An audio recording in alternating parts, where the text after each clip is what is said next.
Ladies and gentlemen, please welcome to the stage Head of GSMA Intelligence, Peter Jarek.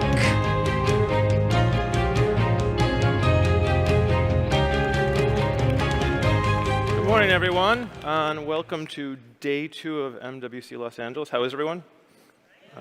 Wonderful. So, as it says, my name is Peter Jarek. I'm head of GSMA Intelligence. It's the research and consulting arm of the GSMA, and I'm super excited to be here today for this keynote. We've got a bunch of great speakers, number of great presentations. We're going to hear from Verizon Business, Sprint Business, Boingo. But first, just to get you all ready, to make sure you're all paying attention, I got a number of questions for you. Now, promise it's not a quiz. There's no prize. No one's being tested or judged here. But first question, who did the Sunrise 5K? Anyone? Great. So I can tell. I didn't see any hands go up, which means you had a fun time last night. But it means I can tell you I won. If there was no one there to. Great. If there was no one there, I won. It was great. No, it was wonderful. I think if there were people that raised their hand, it was great that you were out there. Wonderful to take advantage of the city and the opportunity. Second question. So, how many of you do you know GSMA Intelligence?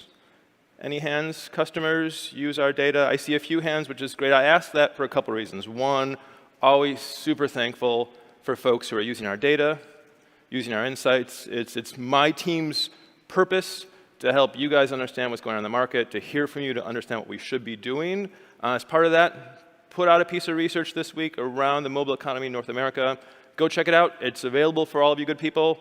Talks about what's going on in the market today, tomorrow. Encourage you to check it out. Last question, before I get off the stage and you hear from the people that you really want to hear from. We're obviously been talking a lot about 5G here. Big topic for the industry. Who here thinks the consumer market is the biggest market for 5G? Maybe the lights, maybe I just don't see that. Who here thinks it's business, the enterprise and business market? So I see a lot more hands, which is, wow, nice, thank you. Great, so I see a lot of hands, which is great, because what we're going to have here today in this keynote is we're going to hear from a lot of great folks talking about what's going on in the enterprise space.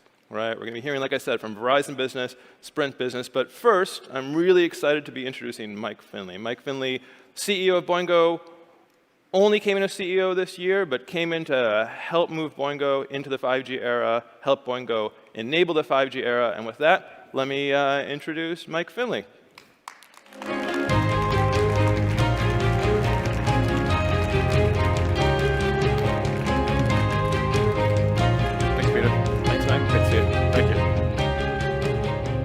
Morning, everybody. Thanks, Peter. Excited to be here to kick off day 2. Hello, all of you, and welcome to Los Angeles, Boingo's home turf. Boingo was born here almost 20 years ago now. So you may think of Boingo as Wi-Fi and airports. In fact, our stock symbol is even Wi-Fi.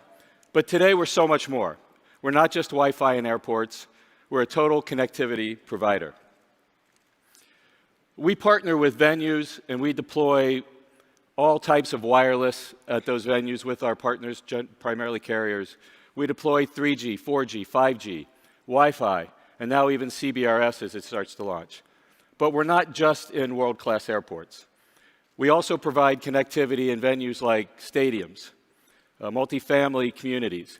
And probably the one that's the most dear to our heart at Boingo is we're providing connectivity to the servicemen and women where they live, in the barracks, in the military bases around the country and many parts of the world. But you'll find Boingo in iconic locations like the World Trade Center Oculus in New York, Soldier Field in Chicago, and airports from around the globe, London Heathrow, Brazilian airports, and of course right here in our hometown of LA at LAX. And speaking of LA, I have a wonderful guest today, a great friend of mine. I'm proud to host a discussion with Kathy Schlossman, who's the president and CEO of the Los Angeles Sports and Entertainment Commission. You might hear us refer to that as LASIK in our conversation today. Kathy leads the strategic efforts to bring major events to LA, and wait till you see what's coming. Under her leadership, LA will host a decade of mega sporting events, much of what we're going to talk about today. But before we bring her to stage, we have a video that demonstrates what Kathy and her team have been up to.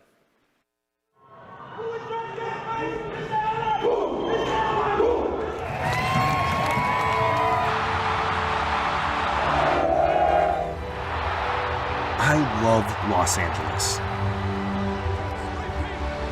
This is our house. Our home sweet home. The Dodgers do the unbelievable, but then again, they're the Dodgers. Come pull up a seat. 10 world-class venues,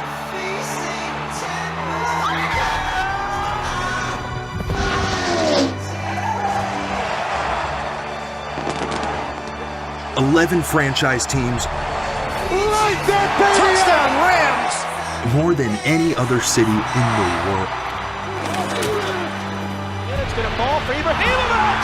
Oh, come on! This is our house. Our blue skies, our history, our pride, our fans, our moments.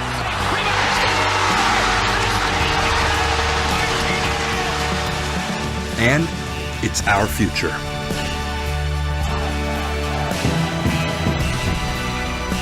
In 2028, we're bringing the games back to LA. The King, he's taken his talents to Los Angeles. Being able to play for a historic franchise, this is a dream come true for me. This is our house. It's noisy, it's colorful, it's proud. And everyone is welcome.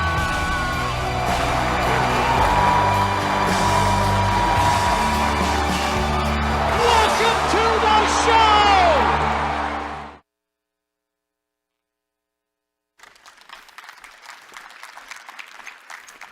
Wow, what an incredible video. And with that, I'd like to invite Kathy Schlossman, President and CEO of the Los Angeles Sports and Entertainment Commission, to join me on stage.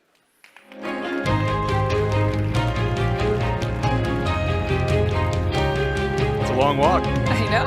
Hello. Great to see you. Hi. All right. So Kathy, thanks for joining us. We have the mobile world here today. We all think... And on behalf of the LA tourism industry, thank you guys for coming back to Los Angeles. Is everybody having a good time in LA? Always selling. Love it. So we think in this room of the next decade, is 5G. But first, before we start, I didn't describe your role. Can you tell me a little bit about what you're doing and how this got formed? Sure. The Los Angeles Sports and Entertainment Commission was founded about 25 years ago by our mayor, Richard Reardon, to help bring major sporting and entertainment events to Los Angeles. Our job is actually not just to bid on and secure these major events, but to make sure that once they come, they're successful, they're sold out, they have the support throughout the entire city, and they want to come back. So how do you get these events? How do you get them awarded? What's the process to make that happen? Right, so the process is not unlike what you would go through in bidding on an airport or major venue. There's an RFP, there's a proposal, there's an in-person presentation, interview, and then they select the cities. But it's very fierce competition to get these events because of the economic impact, the social impact, the media visibility that comes with these events. So the things that they're looking for are first and foremost the primary venue, the stadium, and we have the biggest, I think, competitive advantage right now with SoFi Stadium, the newest state-of-the-art stadium in the country. So the primary venue is important. What people also don't realize is it's not just about the big event. So as an example, for the Super Bowl, there's 20 or 30 other events going on during the week leading up to it. And so they're looking for proposals that include a couple of alternatives for each of those 20 to 30 venues. You have to, as the bid committee, you have to go out and secure those many years ahead of time at an advantageous/free rate for them. The hotel package is important. They want to have a number of hotel rooms. As an example, the Super Bowl is going to book 60,000 hotel room nights, so you have to lock those hotel rooms up in a convenient location, convenient to the venues. Wow. And also you have to have everything from the economy hotels to the five-star hotels so they can take care of everybody. The events are looking for marketing, promotional, and advertising support, not of the big event, but for everything else they have going on. They're looking for community, business leader support, and also they're looking for financial support, private and public. But I think the biggest thing that they're looking for, Mike, is great guest experience. At the end of the day, these are their signature events. Their guests have to have a great time or they're not coming back. And so what are some of those experiences that they're looking for? So when I say great guest experience, it has to be from when they arrive to when they leave. So it's not just about the big event that's taking place in the stadium. It's all the other ancillary events that they're going and attending. So they have to have a good hotel location that they can walk to where they're going to or easily get to where they're going to. Transportation plan is key. It's got to be convenient. The airport's got to be good, and you know something about that. Yeah, so, I mean, that's one of the things that Boingo does. I mean, if you flew into here through LAX, you've seen all the construction, so there's a ton of money being poured into that, as Kathy highlighted, years in advance. But that's where it starts. When they arrive here, you mentioned transportation, how you get around. If you've been in LA at all, transportation's pretty hard, but a lot of people... But getting better. Getting better, yeah. I'm not sure about that. Yeah. But a lot of people in this room are working on that, autonomous driving and, the experience in hotels. And, at the end of the day, they all want connectivity. When they want to look at their phone or they want to access their device, they want to have Technology infrastructure has got to be key, and that's part of the public support you have to have. The city has to have invested in all that technology support because, and you guys know this better than we do, that people only notice when you do a bad job. If everybody's connected and everything goes well, they just take that for granted. But if you do a poor job, and you've all been at major events where you haven't been able to send pictures or connect out of it, and everybody complains and they remember that, and that's not what you want them to walk away. So Los Angeles, the city, is investing a lot in the infrastructure for transportation and for technology to make sure we can host all these major events in the future. Well, that's great news for all of us in this room, for sure. So let's talk a little bit about technology for a second. The Olympics is coming here. So what role did technology play in getting the Olympics in the bid? So technology played a huge role in the LA 28 bids team. So I think everybody saw Mayor Garcetti was here yesterday. So the LA 28, we're hosting the 2028 Summer Olympics in Los Angeles. And Casey Wasserman and Mayor Garcetti, they really sold the IOC on the complete guest experience from door to door. So from the minute that you access technology to buy your ticket, to when you land at LAX, to when you're going to the hotel and to the events, the whole entire experience is going to be powered by technology. And that was a very big selling point. And while it's nothing novel, everybody says, well, of course, it's important and it has to be there. And so that was a big selling point for them. Another thing that I think is interesting is being done already, but what they're going to do for the Olympics here is there's going to be no cars driving to the venues for any of the Olympic events. It's all going to be public transportation. And how they're going to do that is when you go online and buy your ticket, well, you may think you have a ticket and you can go to the game. Your ticket is not valid until you go online and choose your mode of transportation that you're going to take to that event. Now, you can change that later, but that will give the event organizers an opportunity to have enough staffing in different places and know where everybody's coming from so they can manage the guest experience so the lines aren't long and everything is more convenient because they know how people are coming. Right now, they're just guessing, and some of the biggest sports disasters have happened. I remember, not to mention the New York Super Bowl, but they didn't know how many people were going to be on. They didn't have enough staff and trains and stuff available because they didn't know. I mean, how do you know? So this way, they're mandating it for the future. And I think that the last quick story I want to tell on how they use technology is when the bid evaluation committee came to Los Angeles to tour all the different venues.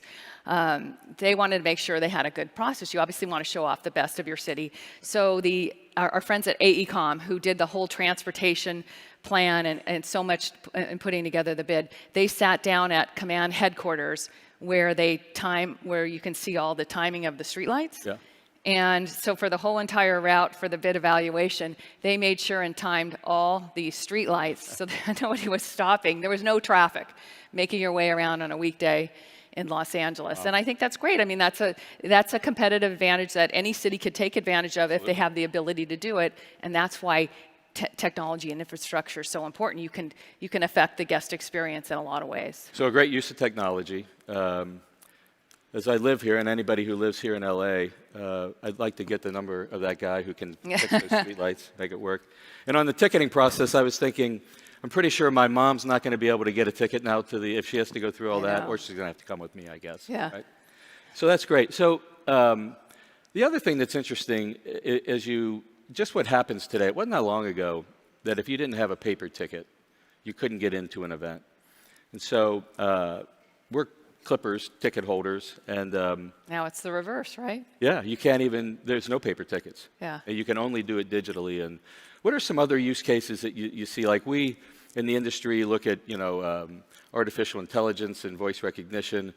Some of those benefits come into people that are in the events then, once they're there, to, understand that maybe the bathroom lines are shorter, Right. or they can get their food quicker, things like that. Are you seeing anything else like that, or it's coming? Yeah, so a couple things. I mean, again, nothing, novel, but it is being used. Facial recognition was used at Staples Center for the NBA All-Star Game in 2018 very effectively. I think that, interestingly, our friends at LA Tourism told me the other day that at the Mobile World Congress in Barcelona, they learned about how we're not going to be having lines at events anymore, which is a huge problem, because technology will allow you to see, what the lines are, what the ideal time is to come, and you can avoid the line. So between that and how they're going to manage transportation in the future, and you said we're just getting rid of all the problems most of the problems for major events. Well, and the reality of it is the events, and even if you look at the team owners and that, they want people in the stadium. And so any way that technology can enable that to happen in a more convenient way is going to be positive. Well, so I think that's a really important point, that in the sports business, they call it butts in seats, that the technology industry and through 5G has to figure out how to make the experience in the arena, in the stadium, more compelling than watching it at home. Right. And that is going to be the biggest challenge going forward, because it is so fast. There's so much you can get on your television or at home now. Right. What is the reason? What is the reason to come? And I know Steve Ballmer with the Clippers is very big in technology and what he's doing and proposing to make sure that he's going to continue to drive, people butts in seats in to watch the games. And we're also seeing, if you think of like gambling, in league, like the sports leagues are engaging, the teams are engaging. But it's really going to require a lot of what Boingo does and a lot of our partners do in making it high bandwidth and low latency, so you can make that micro bet that says, I think the next shot will be a 3, they'll make it, they'll miss it, and things like that. So that's another reason. The only place you're going to be able to do that is in the seat at the stadium. Which is a great advantage. I mean, any advantage like that comes forward is going to help us with these live events and continuing to track, because that is the biggest concern of all these events, is how do we make it more compelling, so we're going to continue to drive business to the stadiums and the arenas. Exactly. So one more question before we go. So why are these events priority for the city of LA? Right. So I think a couple things to remember on this. Number one, the most obvious one is economic impact. A Super Bowl, as an example, drives $250 to $400 million of economic impact to a city. A second one is the international media visibility that follows these events.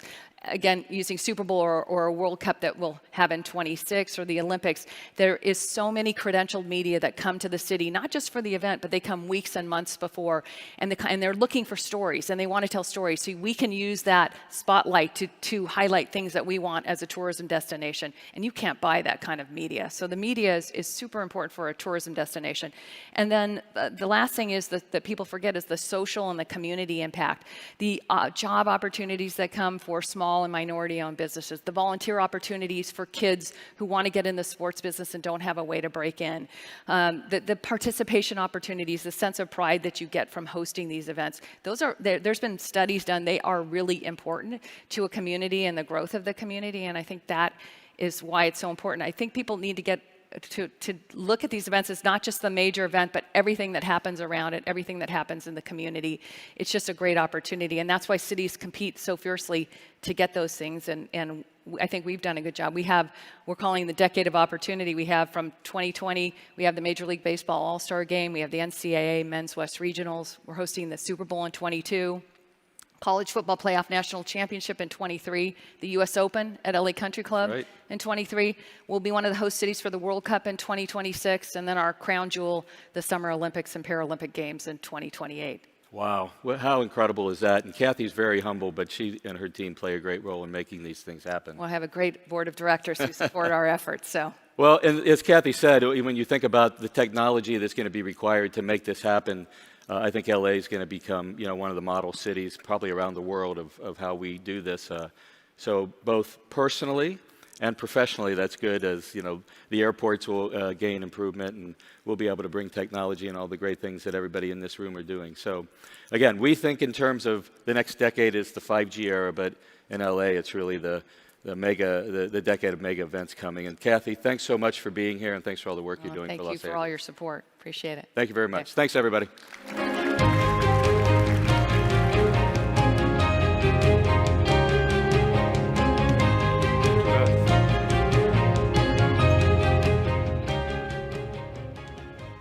So I think for most of us here in the US, we probably know on the 5G side of things, we probably know a lot of what Verizon was doing to really lead on 5G. Obviously, going out early, launching some consumer markets, really helping to understand what you can do with 5G. But I think if you're also here, you know that Verizon has a huge focus on business and on the enterprise. So I'm really excited to be moving over from hearing from Boingo to introducing Tammy Irwin. It's EVP and Group CEO of Verizon Business. We'll talk a bit about what they're doing on the business side of things.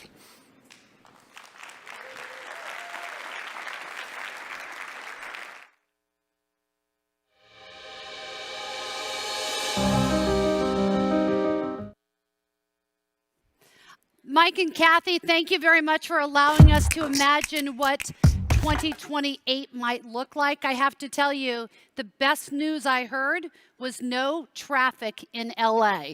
So that's pretty spectacular if you can imagine a world with no traffic. Listen, it's a thrill and an honor to be here with all of you at Mobile World Congress. At the beginning of the year, our CEO, Hans Vestberg, delivered a keynote at another major tech event just up I-15 at Las Vegas. And he talked about really what was 5G. And his theme at CES was change everything.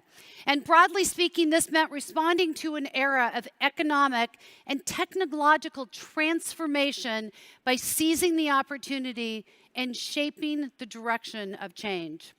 At a slightly less global level, this also meant changing everything, or almost everything, at Verizon. Preserving the best of who we are, and yet transforming for a new era. That included the reorganization of the company into 3 big customer-facing units. And by big, well, let's just say that when a company the size of Verizon's magnitude splits into 3, we're still not exactly talking boutique-sized businesses. I was given the opportunity to lead the Verizon Business Group. All by itself, the group would be a $30 billion company with over 30,000 employees around the world and be in the Fortune 100. So you might ask, why would we do this? Why would a company like Verizon, which had been doing just fine, go to the trouble of reallocating and redefining our business with so many resources and so many people involved?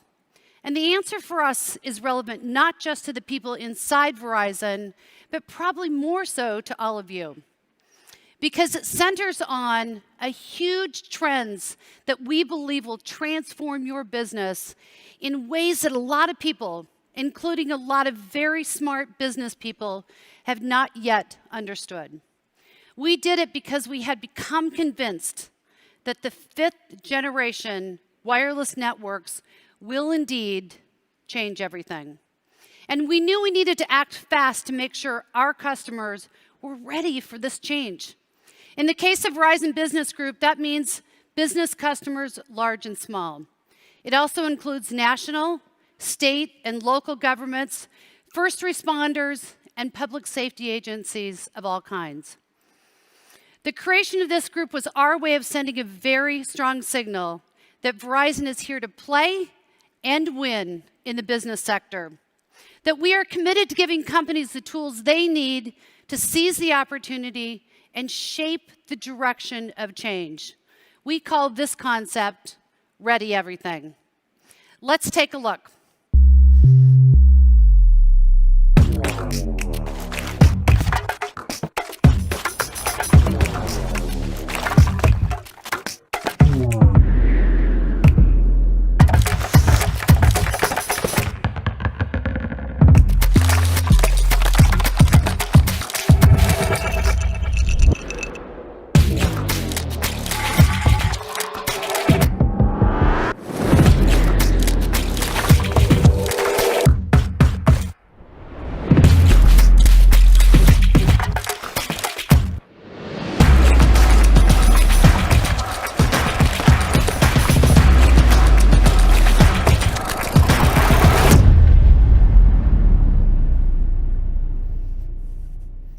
Okay.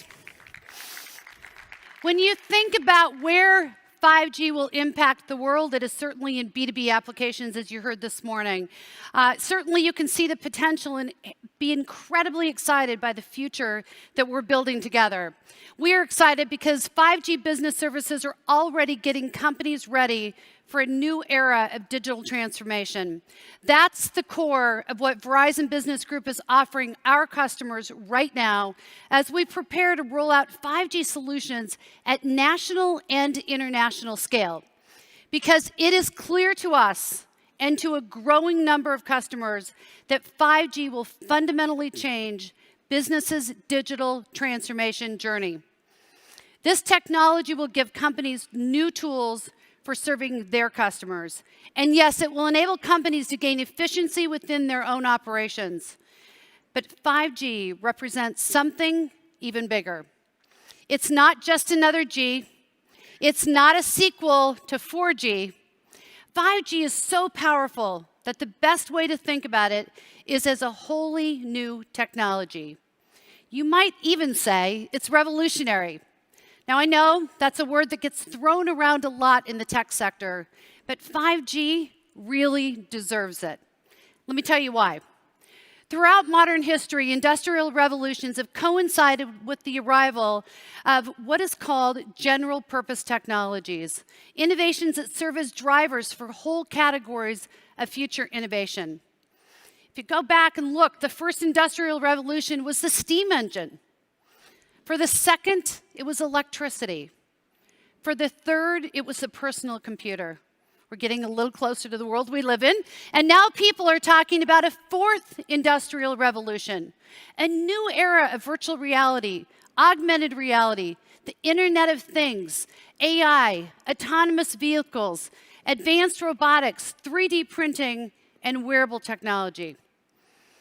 What these and other fourth industrial revolution innovations have in common is an unprecedented level of connectivity between people and people, people and devices, and devices and devices. It's the blending of the physical and the digital in whole new ways.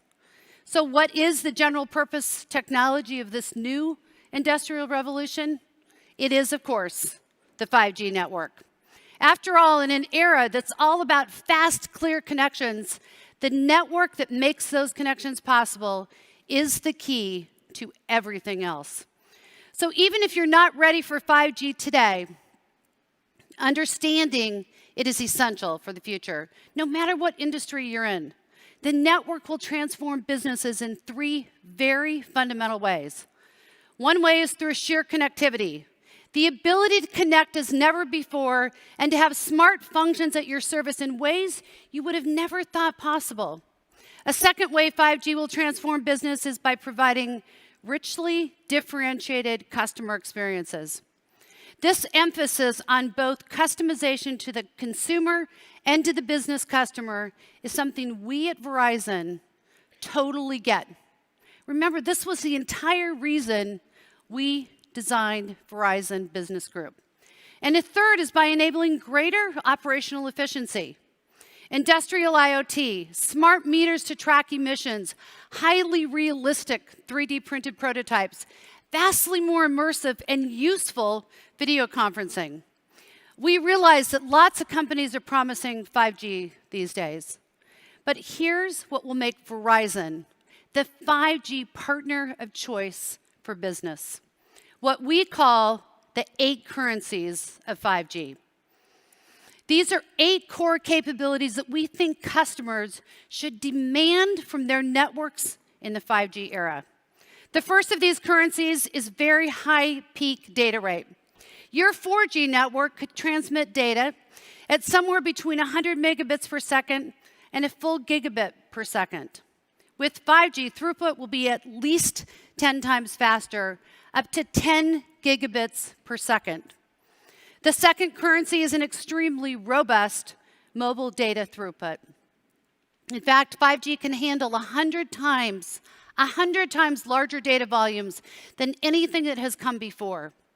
The third currency is all about latency, the time it takes to get a signal from point A to point B. Today's 4G networks have an average latency of about 80 milliseconds. The latency of 5G, under 10 milliseconds. The fourth currency is the ability to connect lots of mobile devices at one time. A 4G LTE advanced network can connect maybe 100,000 devices in a square kilometer. A 5G network can connect over 1 million devices in that same space. For 5G, currency number 5 is the ability to keep up with mobile devices moving at very, very high speeds. If you're on a bullet train today or a web-enabled aircraft that goes faster than about 200 miles per hour, make sure you have a good book or a stack of magazines with you, because at that speed, your 4G connection is going to peter out. But with 5G, that won't happen unless you get all the way up to speeds of 300 miles per hour or more. The sixth currency is pretty simple.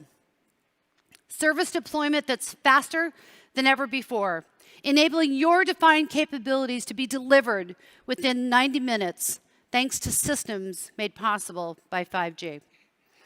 The seventh currency is something that's becoming more and more important to Verizon and companies around the world: energy efficiency. 5G energy consumption is expected to be only 10% of the usage we currently see today. Finally, the eighth currency is good old, rock-solid reliability. 99.99% reliability, something Verizon is known for.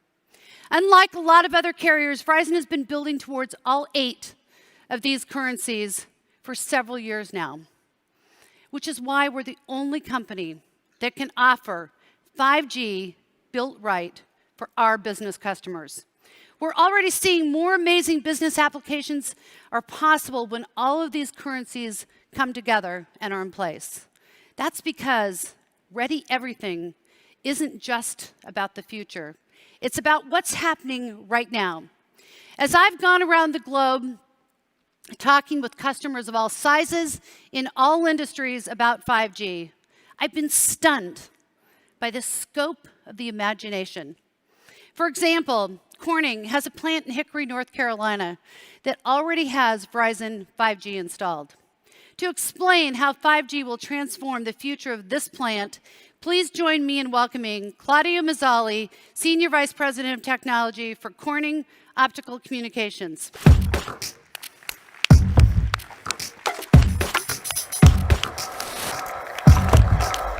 Good morning. Good morning, Tammy. Thank you for being here with us this morning. We are super excited about 5G, as you know, because you've been a really important partner for us as we think about and imagine how manufacturing will change. Tell us what your engineers are working at in the plants in Corning. Sure. Yeah, as you said, I think 5G will create a more connected, more efficient future in many sectors. And manufacturing is one of the key sectors that we're looking at. So joint team of Corning and Verizon engineers are working, exploring the 8 currencies that you just described to see how we can transform manufacturing. But we decided not to do that in a lab. So we decided to actually do that in a real manufacturing site. Actually, one of the largest optical cable plants in the world. One of the plants that are making some of the cables that you use in your optical network to enable 5G. So it's actually a cool cycle that now we are using the 5G to help improve that plant that's making the cables. Yeah, fabulous that you're creating that fiber to help us build the 5G, but now you're actually using the currencies of 5G in your current work environment. Tell me some of the use cases that you're beginning to see. Yeah, we're building this as a very dynamic test bed. So we're going to be testing many different things. But we're starting with 3 main areas. AGVs, autonomous guided vehicles, that will help us move material across the facility in a more efficient way. Some IoT sensors to help with inventory management, asset management around the plant as well. And the one that I'm really excited is that we are combining the high bandwidth, the high speed of 5G with low latency and some edge computing capabilities to actually bring visual inspection, high-speed video to many other areas of the plant. I think that will help us with preventive maintenance, with quality, and with safety as well. And because we are running this in a real plant, right, we're going to get that feedback extremely fast, and also in a realistic environment where you have, RF interference, you have big pieces of equipment moving around, the production flow shows every day. So I think we're going to get that feedback very quickly from that realistic exercise. Yeah, what I love that you're doing is you're building it in the manufacturing environment. You're no longer limited by your imagination, and you've just given us 6 or 7 examples of use cases you're using today, and that you're being agile at how you deliver with multiple components of currencies. So tell us why you're now using this in an environment. Tell us why you're most excited about 5G. Any disruptive technology like 5G is now, I think you start to see the transformation only when you're in the middle of it. We are just at the beginning right now. But in my simplistic view is that I think there is a lot of hidden data, a lot of lost and hidden data out there. And the manufacturing environment is one of them. A lot of data that it could be coming from different pieces of equipment on the manufacturing floor. But it was always difficult or not cost effective to bring that. And I think 5G will allow us the better capability, the better connectivity capability of 5G will allow us to see that data. That's the first step. And I think the next step that will come immediately after that is going to be machine learning algorithms, artificial intelligence algorithms to then use this data and bring that efficient to a totally different level. That's why I'm so excited with this next chapter in our partnership. Terrific. Well, all that hidden data, and you remind me often, we're just getting started. Yes, Thank you very much for sharing some of what you're working on. I appreciate it. All right, thank you. Claudio, thank you very much. I'll tell you what, it's awesome to sit and imagine what's possible, but it's even better when you can see it in progress and see the work that's happening and how it's changing things like manufacturing real time.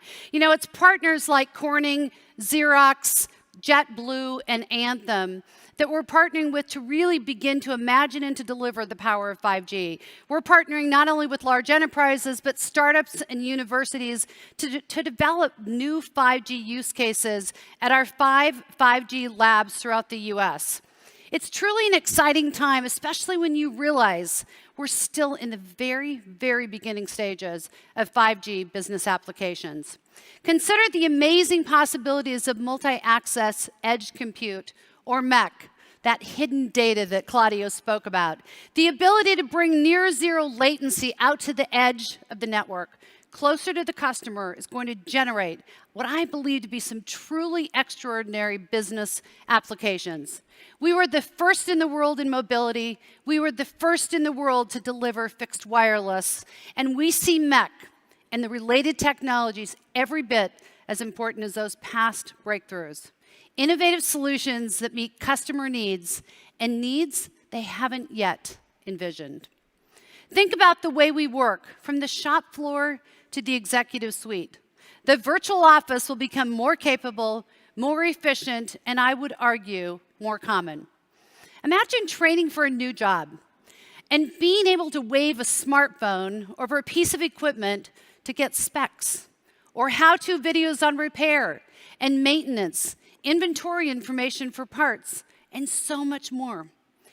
Consider how manufacturing and global supply chains will transform. Everything that Claudio mentioned, plus the complete transformation of the way we make, package, distribute, and reuse products. Anticipate being at your favorite sporting events, and I had no idea LA had as many as they have until we watched the video this morning, and having player stats, facts, and information overlay the games you're watching in real time. That will fill seats. We're already putting that infrastructure in place. For the NFL this season, this means that Verizon lit 13 of the stadiums with 5G for the NFL season, so that stadiums today can deliver exceptional fan experiences to their fans today. And for the NBA's Phoenix Suns, Golden State Warriors, and Denver Nuggets, this means 5G is live in their arenas as of last night, as they start the new season with 7 more arenas that will come online by the end of the season. The pace of technological change is continuing to accelerate and be constantly iterative. All of this highly networked digital transformation is incredibly exciting. But it also makes it even more imperative that we have secure, stable networks that are protected against hacking, malware, and other threats. Verizon Business Group is a trusted partner for managed security services, including proactive, near real-time threat detection and mitigation, as well as advanced forensics. We recently acquired ProtectWise, a cloud-based technology that helps our customers get deep visibility into their networks for threat analysis, discovery, and action. Network security and customer privacy are incredibly important. They always have been, and they always will be. Customers know on our 4G network they can expect security. And we have strong measures in place to maintain that security and build on that security and privacy on our 5G network. For Verizon and for me personally, Ready Everything has a meaning that extends to how we interact not just with our customers, but with entire communities. It's about making sure people and communities, all people and communities, are ready to thrive in an unprecedented opportunities and the significant challenges that lay ahead with technology. It means helping towns and cities to be ready to withstand and to recover from wildfires, hurricanes, floods, and other natural disasters. It also means ensuring that students, especially in under-resourced areas, are ready to prosper and participate locally and globally. And finally, it means having a passion for technology's role in improving the way that people live, team, work, and play. You know, as a mother of a middle school teacher, I've taken a particular interest in making sure that kids of all ages are ready to excel in STEM subjects and occupations. If we can't reach those kids, if we can't narrow the digital divide, they won't be ready to thrive in the years to come. And our nation won't be ready either. That's why Verizon Innovative Learning and the New York City Media Lab launched the 5G EdTech Challenge last year, a joint initiative to bring cutting-edge technologies into underserved schools. Judges from education and startup communities picked 10 outstanding organizations. Each one of them got $100,000 to develop their ideas. And of the 10 winners, the judges chose 5 to collaborate directly with Verizon on the goal of giving students new ways of learning and the opportunity to create whole new worlds.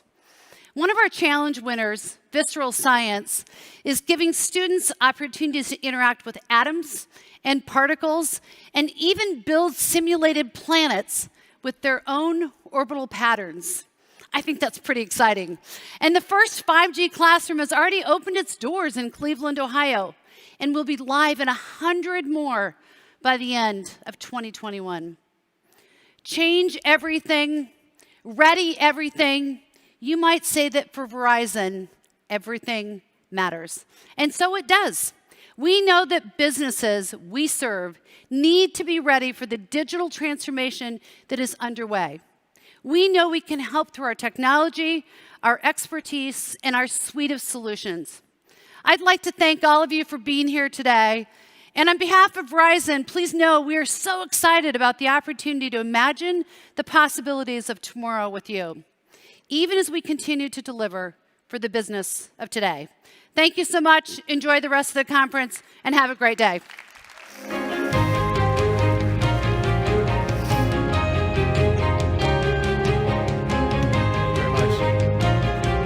Thanks, Tammy. So several years ago, I was lucky enough to be part of a group of analysts that was flown out to Kansas City, and it was to hear a bit about Sprint Business and really what it was doing going forward. Now, it wasn't just your normal sort of update. It was really to highlight a new focus on Sprint Business for the company, including some new people to come in and change that business. And so I think it's been fun over the last few years to watch how that business has evolved, and it's why I'm happy at this point to be introducing our last keynote speaker, Jan Geldmacher, President of Sprint Business.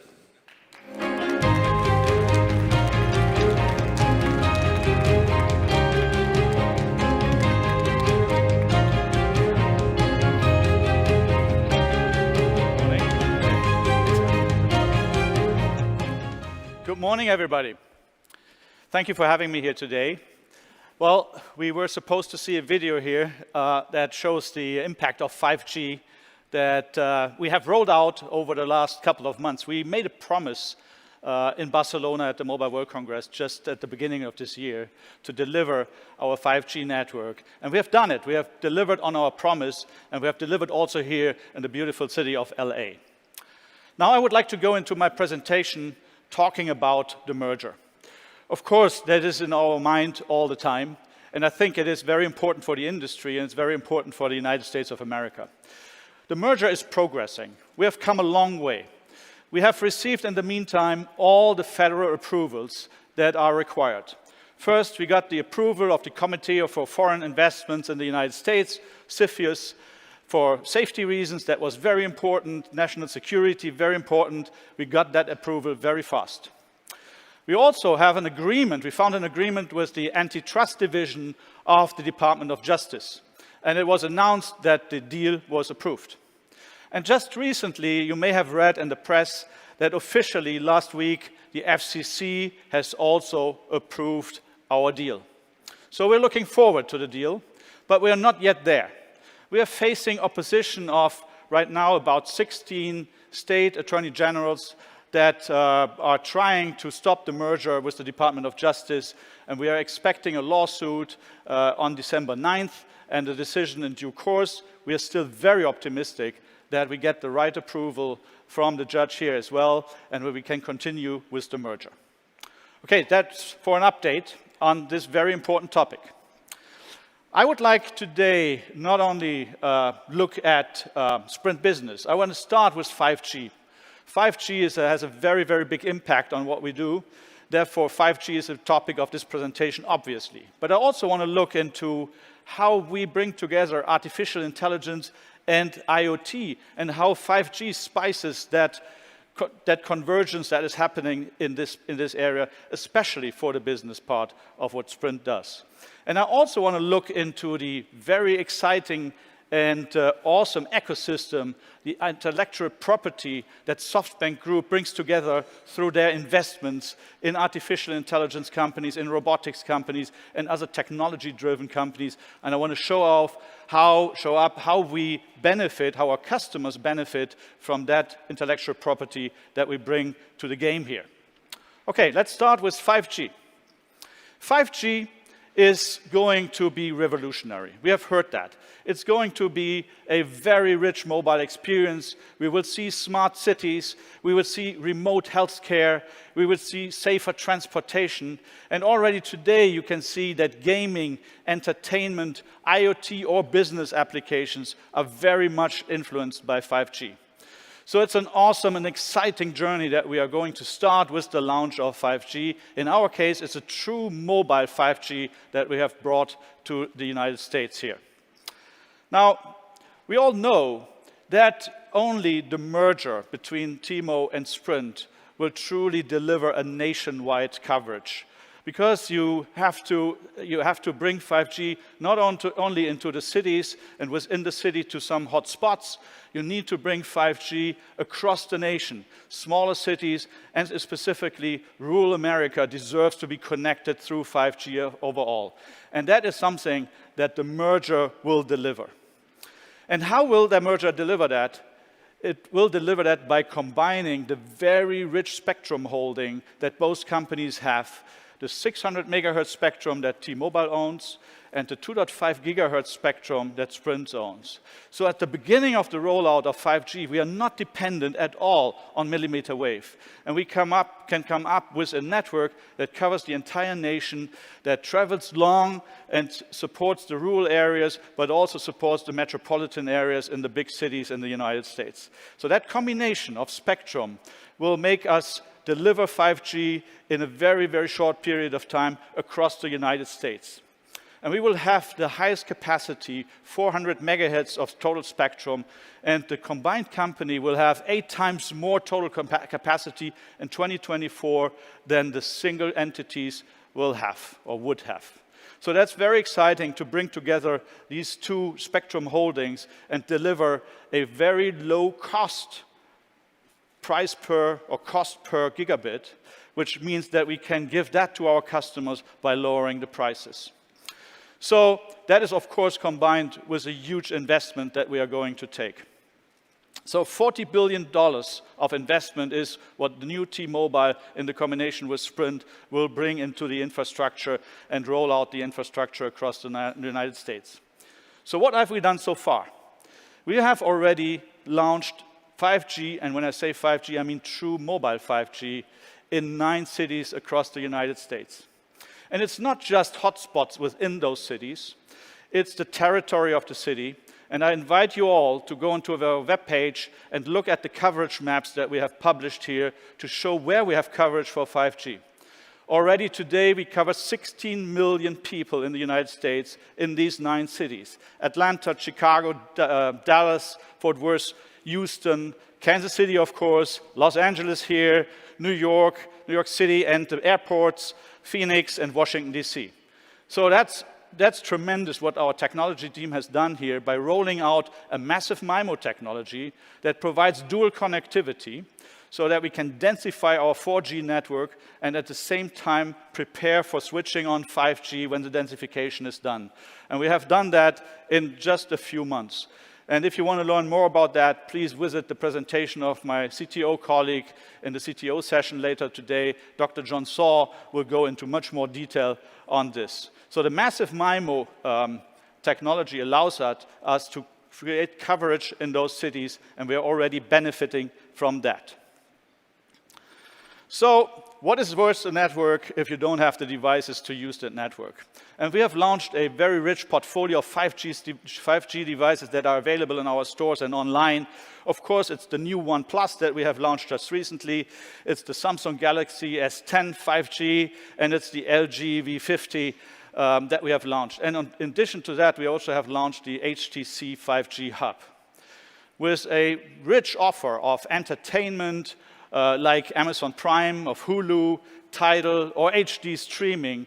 We are supporting the 5G experience, and we create greater reliability, a better throughput, a high capacity, and last but not least, a lower latency. And why is lower latency also important in the consumer segment? You see when you switch to the gaming industry. We also support on our 5G phones Hatch. Hatch Gaming is a library of games, very exciting video games that you can play on your smartphone.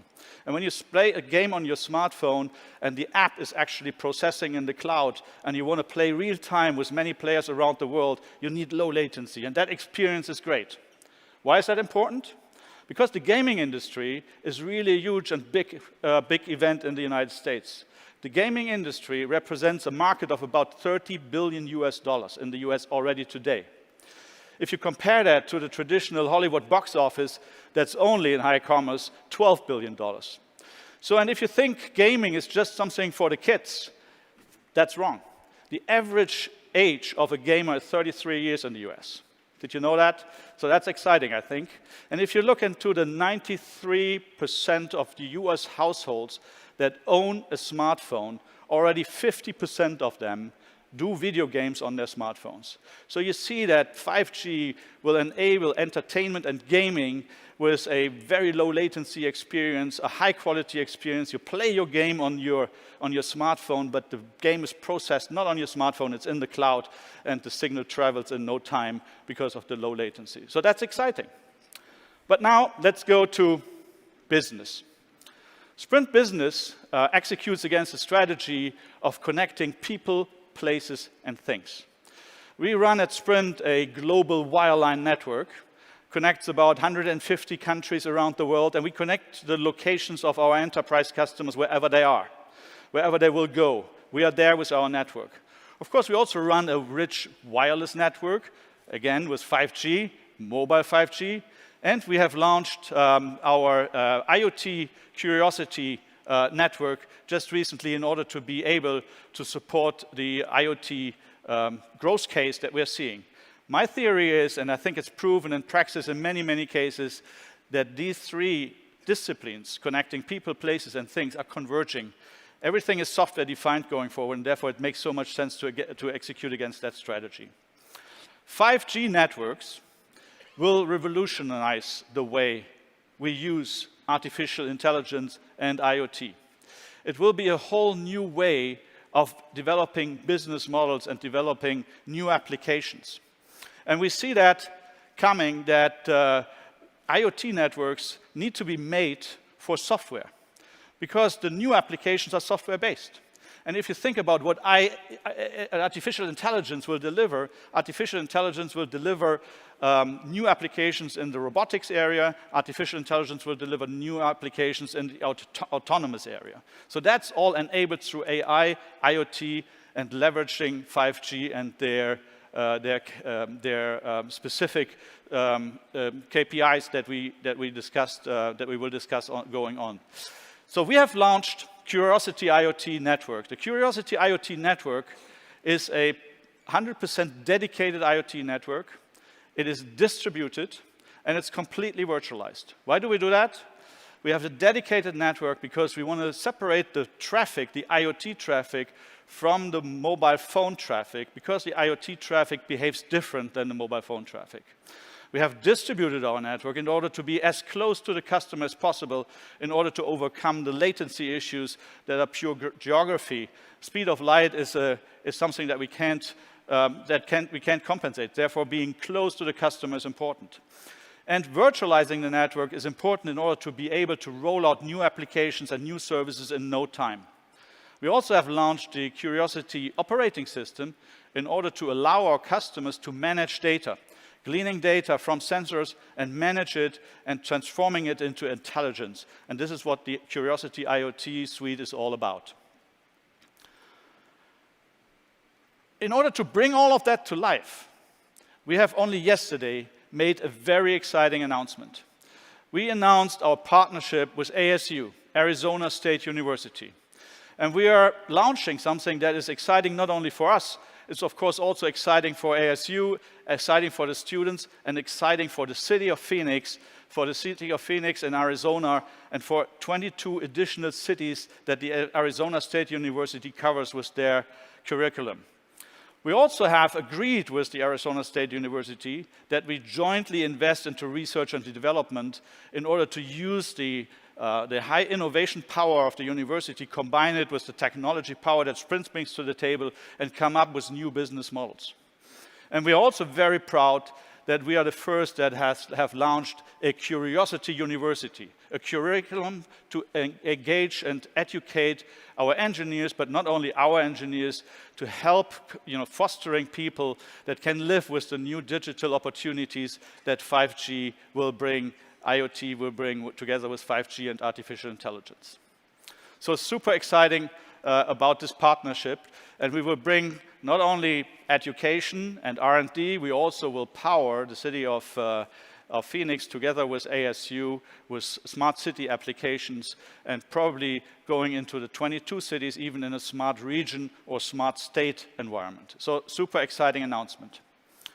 Also a couple of weeks ago, we opened up our Curiosity Lab together with Peachtree Corners in the city of Peachtree Corners close to Atlanta.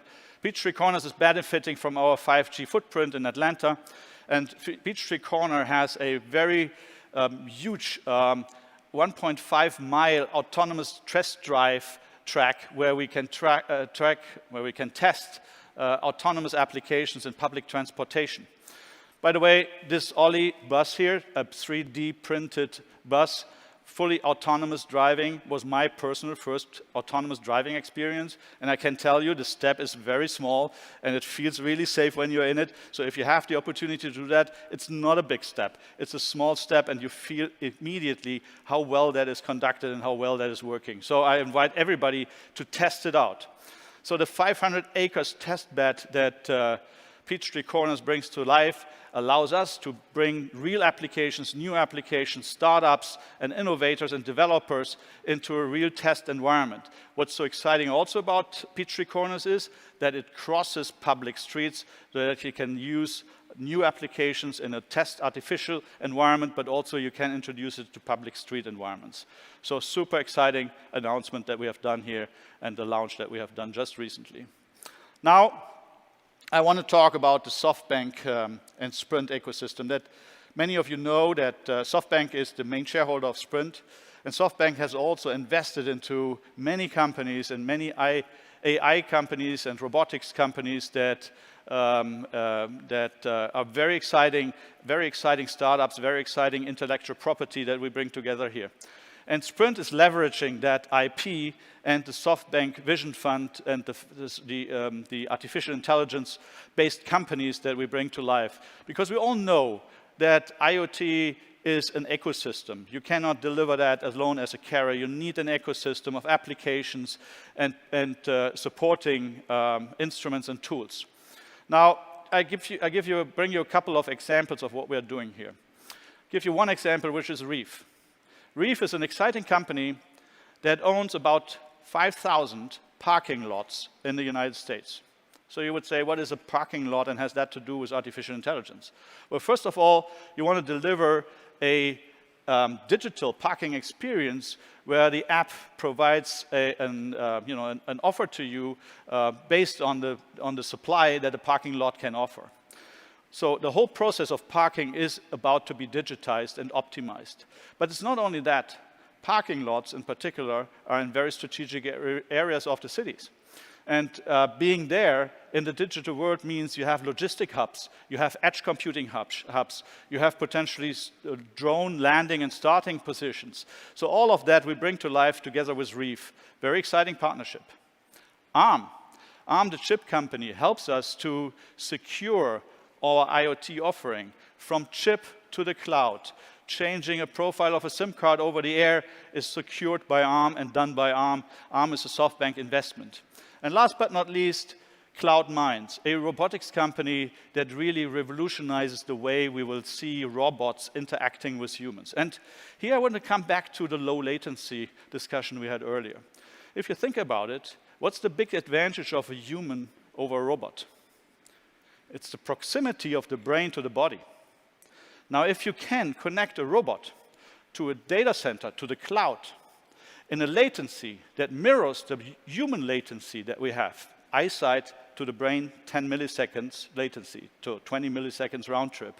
If you can mirror that through 5G, a low latency that mirrors the latency of a human body connecting to the brain, you can bring intelligence into the robot and allow the robot to work hand in glove with humans.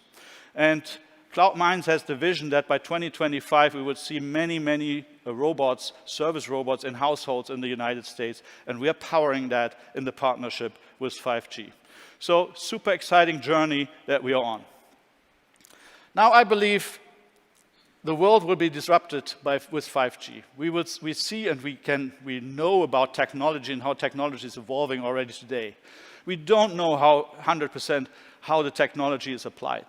And there's lots of new business models coming up through 5G. And therefore, it's so important that we not only roll out 5G in some hotspots in cities or some metropolitan areas. It's so important that we enable the United States to run their new business life, new businesses, new startups, new ideas on a countrywide, on a nationwide 5G network.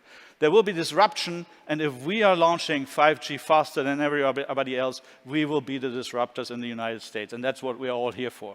Thank you very much for your attention, and enjoy the rest of the show.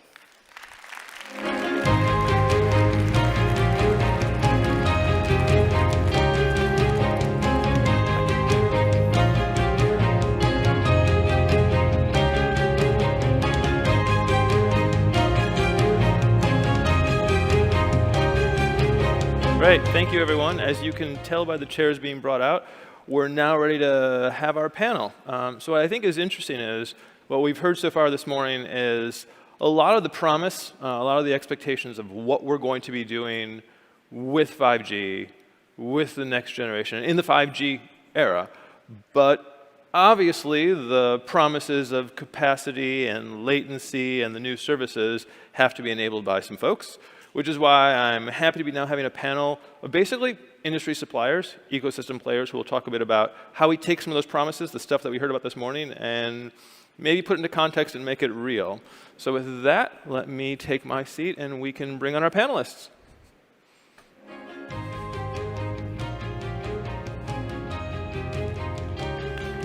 Please.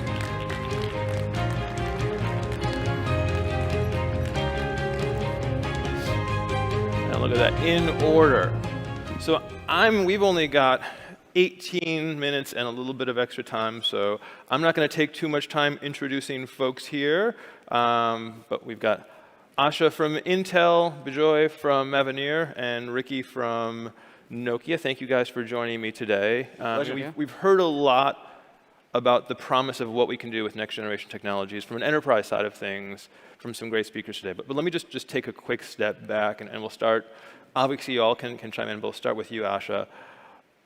When you come to a conference like this, right, we hear all these promises, and I think across all of the sessions this morning we heard, here's what we're going to do with latency, and we're going to leverage things like AI and IoT, and 5G is going to help us do all these things. And to some extent, it can seem a bit like a cliche, right? Like everyone just uses these terms together. And I think I saw it was a prominent VC who tweeted that anytime he hears someone talk about AI, IoT, and smart cities, he knows they don't know what they're talking about, right? Because it's just throwing out some jargon there. But from your perspective, obviously what you guys are doing at Intel, you've been doing a lot on the 5G front. You've been doing a lot on the AI front. Is there a way to pull those all together? Does it make sense to pull those all together, or are they really disparate things that shouldn't be talked about as a cliche? So actually, it's a really great question. And I think even the use cases for all of these technologies are similar. And the reason they all kind of get munched together or they're intersecting is because the promise of 5G is the things that enable a fully connected, mobile, intelligent society. What they all have in common is data and networks. And so the way I think of how we pull this all together is we power the network. Like Intel used to power PCs, then the cloud, and the network. And because we have all of these together, and I love Tammy's 8 currencies, so you can start cutting the wire when you have like latency and flexibility with the reliability, which means the AI then uses those pipes to build personalization and customization. And then we remove constraints to businesses. And then there's like AI, which edge, I guess our edge is the edge. So I think they all just come together.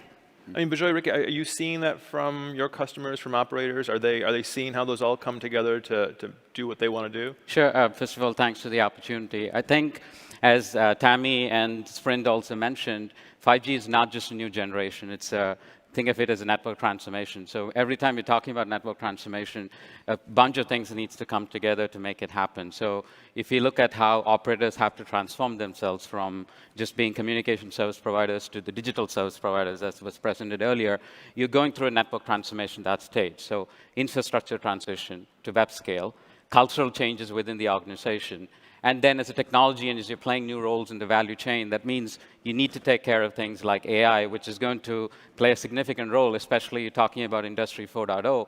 Artificial intelligence of things then becomes very key, especially as we go forward into 2020. So we see what we call these two AAAs, the AI, the artificial intelligence, the analytics, and automation. These three things as key elements to make 5G successful. Yeah, look, I think from a Nokia perspective, we are building these networks. And if you take a step back and think about our history in this through Bell Labs, we helped define the architecture around 5G. And so you see all this stuff coming together. And we're in a very unique position of being someone who provides actually all those elements in the network today. And the challenge really is how do we bring that together and actually make it work? Because it is complex, it is new. And things have come together at a point now where, through artificial intelligence and through orchestration, we can actually start to make these things real and move data and loads around the network seamlessly, where in the past that wasn't possible. It's not just a bunch of technologies thrown together. They're things that you need to have to actually execute on the promises. Absolutely. So, I mean, one of the things, and it'd be interesting to hear from you, Ricky, and you, Bijoy, in terms of what you're seeing with your customers, but we obviously heard a big focus here on the enterprise, right? What Sprint's doing, what Boingo can do as we think about connected stadiums and venues, what Verizon's doing. And it's clear why the operators want to focus there, right? It's a new opportunity. How are you seeing that with your customers? And if we think about drilling down below the enterprise to verticals, do you see the operators having a good enough understanding of the requirements of the enterprise, or can you help them on that journey? Yeah, that's a great question. I think one of the things that we've found, if you think about enterprise, and verticals, it's huge, right? And I don't think anyone can be an expert in all of those things, right? It's just simply not possible. So I think what we've seen really is two types of strategies. One, which is a broader connectivity-based strategy, which is enable enterprises and verticals to connect and make use of the networks. A good example of that would be our Wing platform, which is a global IoT platform, which one of the large US operators is using. So they can provide IoT connectivity anywhere in the world, irrespective of the vertical that's using it. But then we do see that certain operators are focusing very much on certain industrial segments and verticals. For example, we do a lot of work with some operators in Latin America focused on mining and agriculture. We've got some here in the US, of course, very much focused around automotive sectors who have a long history in providing data in the automotive space. So I see it as a bit of both, broad connectivity and very specialized expertise. And how do we help? Well, we're investing a lot of money in our enterprise channel in actually building R&D and solutions for the enterprise space. And helping build ecosystems. Again, you can't be all things to everybody in this space. And what we're learning that's a little bit different to perhaps how we built 4G is having to work with a lot of other players in the industry to come together, bring their expertise. Because even in Nokia, we've only chosen 5 or 6 verticals as our specialty. And it's a whole new language that we're learning, a whole new way of doing business and understanding their business challenges. So we have to bring that to the operators as well. I'd say when we look at the space, understanding the different vertical industry requirements and scale requires greater collaboration. And the good thing is, as operators, we see them actually engage a wider variety of these stakeholders. It's not just talking to infrastructure vendors like Nokia, Ericsson, Mavenir, and others. It's also engaging the industry vertical experts. It's understanding their requirements and eventually being able to translate those requirements into new product service offerings. Specifically to your question on understanding these requirements, if we look at it, you could broadly categorize them into the operational, the performance-related ones, and the functional ones. So operational performance ones, if we look at those, to some extent you could say is understood by the operators. But if you look at the functional requirements specific to certain vertical industries, that's where we think greater collaboration needs to happen among the operators to understand what the different vertical industries need. Because, again, strategic focus is going to be key in selecting the right target sectors, because you go after every sector, you end up losing money. And where specifically Mavenir is helping in this, maybe I'll point to a couple of examples on launches that we did recently. At India Mobile Congress, we announced our partnership with Vodafone Idea, one of the largest carriers in the world with more than 400 million subs. What we launched there was a cloud platform, which is automated, and their objective is to launch it as network as a service. And if you look at enterprise verticals and how vertical industries could eventually monetize this, this is a perfect example of how you could open up your network to third parties, to enterprises, to MVNOs, using technologies such as network slicing and others to eventually generate and monetize the network. Yeah, I think you go back, it is a little bit of the age-old discussion we had, let's say, around IoT with IT versus OT, right? We can understand the IT requirements, the networking side of things, but there's the operational side of things that will vary from manufacturing to utilities. I mean, Asha, obviously, Intel knows you work with these verticals, you work with these enterprises. Do you think there's a disconnect there? Or do you think we can actually, whether it's through working with integrators, pulling them in, help the mobile industry to make sure they actually meet those requirements? I actually think it's a work in progress, and we're very focused on it. In fact, we have entire efforts around engaging the trials. Like Ricky was telling, learning the language and all. They don't do bits per bytes per second per meter square and all. But we are making progress and removing constraints. Back to cutting the wires and the flexibility it provides, we start making the deployment models easier. We have a network builders community of 350 companies, ISVs, OSVs, COMs, COSPs, everyone, right, TEMS. And so we all come together to look at how do we do the workloads, how do we build all of this together.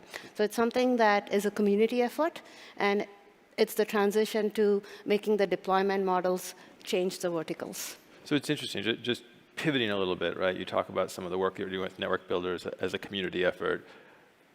On a different topic, right, we heard Tammy talk a bit about what we can think of going forward with 5G and technologies to not just serve commercial purposes, but to help communities, right? And to some extent, that's also a vertical requirement, right? Whether it's smart cities or public safety, or you think about education.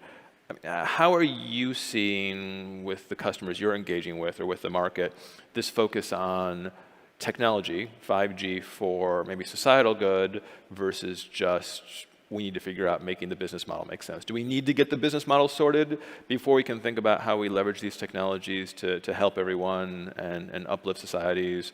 Or is there a real opportunity to change things?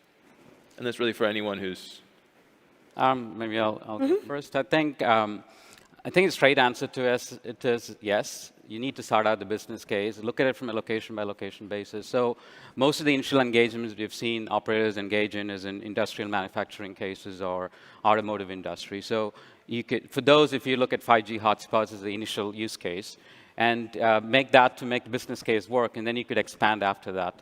Versus if you try to build a full macro network on day one that's justified on a latency use case that's not proven yet, then you end up losing money down the road. So, but at the same time, if you're asking about looking at the greater benefits, you need to look at the greater scope as well, because if you're trying to model 5G and the economic benefits of that, without looking at the greater benefits, you end up losing money, because as all the panelists in the earlier presentations also had, if you don't just see it as a network generation technology transition, but looking at it as a network transformation that encompasses all areas of business, then absolutely you need to look at these greater benefits as well. Yeah, I mean, I think you got to remember, we have very advanced LTE networks. I know we wanted to talk about 5G, but the reality is the bulk of where the traffic's going to sit for a few more years yet is going to be in the LTE network. So a lot of the things we're doing are actually already building on top of LTE Advanced, and allowing us to go out to the cities and work with them in terms of building smart cities and connectivity and autonomous vehicles, all that sort of things. It's great stuff. So we can do it in parallel. We don't have to wait for 5G. 5G is going to bring some incredible things on top that we can't perhaps do today at scale or economically. But let's not lose sight of the fact that we don't have to wait for 5G. There's a lot we can still do in the interim. I'm always reminded that anytime we update our forecast, right, and we look forward to our forecast of 2025, and yeah, it's incredible that 2025 we expect 15–20% of connections to be on 5G, but that's a fraction of what will be on LTE, right? And I think we lose sight of the fact that LTE is, I mean, it's such a solid technology and will continue to evolve and provide some opportunity.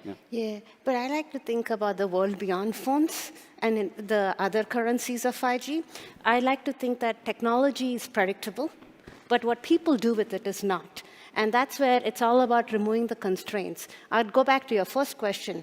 With AI, you get personalization. So when I look at aging populations and things like telemedicine, we can give custom medicine that reduces the cost of the doctor's visits and hospitals and mobility. So I think they all start coming together because of the currencies of 5G. And in fact, your first question of the cliche will actually be what makes it different from LTE and all of it. Yeah, I think the 5G has certainly brought that conversation to the forefront. And it's not just about the big cities. I mean, we've been doing work with some of the operators here in the US, in the rural cities, in the smaller places, where you can start to see the benefits of the technology. So it's not just about also doing it in the big cities. It's going to be a great increment to providing services in rural parts of America as well. Yeah, I think of the way we've been looking at it is thinking of 5G obviously as an extension, but going back to this idea that what 4G and LTE enabled, right, was a platform on which innovation could take place, right? That we might not have the Airbnbs and the Ubers of the world if we didn't have that foundation. And so going forward, how can we look at that as a way to not just enable bigger pockets or improve our financial welfare, but look at that as a platform to think about societal change as well? Yeah, we don't need faster videos of cats. We need real change, right? We need more. I mean, we need more videos of cats, or at least we need networks because we obviously can't stop those videos from being produced. So I think we've got just about 5 minutes left, and I think what I'd like to ask each of you is, obviously at a show like this where there's a ton going on, right? Lots of different booths, lots of different suppliers here, no shortage of presentations. It's easy to sort of lose sight of some of the cool stuff that's taking place. So taking out what you're showing in your own booth, or you're doing in your own company, what's one thing that you've been excited either to see that you haven't had a chance to see yet, or you've seen while you've been here, maybe as a tip for the rest of us? I'll start. JWR Wireless, CBRS working, and the things that enable mid-band in the US.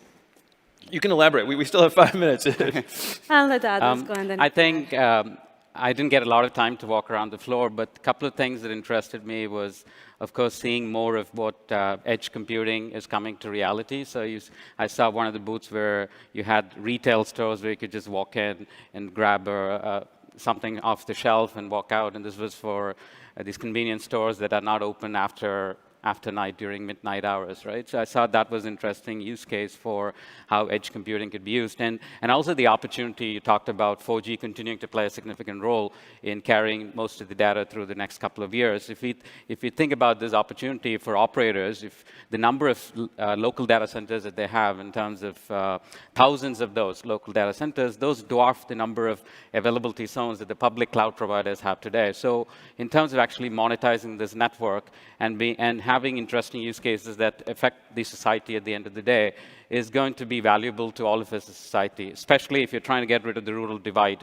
in the country that's already there even for 4G. Yeah, I think I can quickly, before we hand over to you, Ricky, I think I can attest, having moderated a session on Edge yesterday and another one today, Edge is clearly a topic that is huge here. CBRS, we're seeing the initial commercial deployments not too long ago. Obviously, we were hoping that we would have seen those last year at Mobile World Congress at MWC Los Angeles, but it's here now. So that's clearly two big things. Hopefully, you all have seen that. If not, please go take a look. Ricky, what do you think? Yeah, haven't had a chance to get out of the booth yet, but no, what I always like to do at these shows is go beyond the traditional handset devices and go and see what else is being connected to the networks, because that shows where the innovation is coming from. So connected devices, connected tools, entertainment. So how are people thinking about utilizing the 5G technology? So there's some just crazy stuff that's going to be out there that you never think about. Going back to the earlier point is that we didn't think of the Airbnbs and these other things when we built 4G.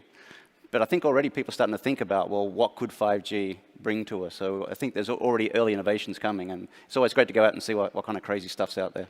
Yeah, and not sure if it ever makes money, but there's some pretty cool stuff. No, but I mean, I think that's the question of experimentation, right? That the experimentations that we saw on the app side of things, what we should be able to see going forward on 5G, that is, I think it's what we're all looking for. So, any last thoughts before we hand it back? Make 5G a reality. Yeah, we're just busy building. It's exciting times. I guess that one last question for me is next year. I mean, hopefully we'll all be here next year. Where do you think we'll be with 5G next year? I think we'll continue to build on the edge, right? Next year will be all about how the network provides different experiences, whether you're a business or whether you're, you're in a household. Around personalization. Next year, I think we'll make that cliche come through with live examples of how the network brings all these things together. I think that's a great thought.